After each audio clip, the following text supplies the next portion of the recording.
शेगाव तालुक्यातील नागझरी येथील कृष्णा राजेश्वर कराडे यांच्या खुनाच्या बातमीने जिल्हाभर एकच हळहळ व्यक्त होत आहे. 2 दिवसात अशा 2 घटना घडल्या आहेत. चिखली तालुक्यातील अंबाशी येथील अपहरणाचा खून झाल्याची घटना 23 जुलैला उघडकीस आली होती.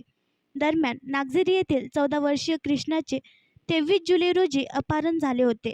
ट्युशन क्लास आणि शाळेत गेलेला कृष्णा घरी परतला नसल्याने शेगाव शहर पोलीस ठाण्यात अज्ञात आरोपीविरुद्ध अपहरणाचा गुन्हा दाखल करण्यात आला होता. आज 25 जुलैला त्याचा मृतदेहच भास्तण येथील जंगलात आढळला. त्यामुळे एकच खळबळ उडाली. दरम्यान या प्रकरणात आता मोठे अपडेट समोर आले आहे. कृष्णाच्या डोक्यात हातोडा टाकून मारेकऱ्यांनी त्याचा खून केला. त्यानंतर त्याचा मृतदेह पोतडीत टाकून पूर्णा नदीच्या काठावरील भास्तण जंगलात टाकून दिला. या प्रकरणात 2 आरोपी पोलिसांना गजाआड केले आहेत.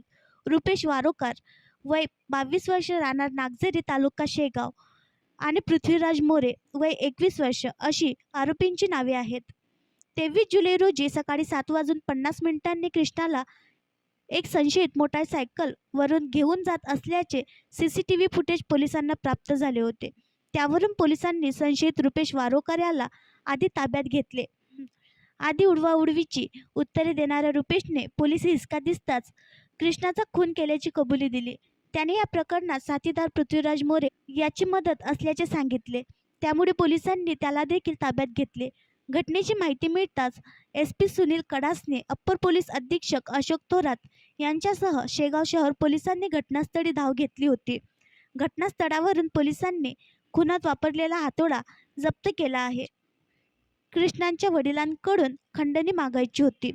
आरोपींनी आधी कृष्णाचे अपहरण केले. कृष्णाचे वडील व नातेवाईकांकडून खंडणी वसूल करण्याचा आरोपींचा इरादा होता. कृष्णाला ताब्यात ठेवण्यासाठी आधी त्याला मारहाण केली. त्यानंतर डोक्यात हातोडा टाकला.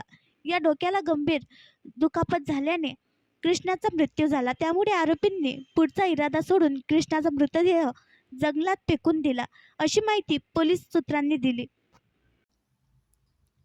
आणखी नवीन व्हिडिओ पाहण्यासाठी आमच्या देशमुख एक्सप्रेस न्यूज चॅनलला सबस्क्राईब करा, लाईक करा आणि शेअर करा.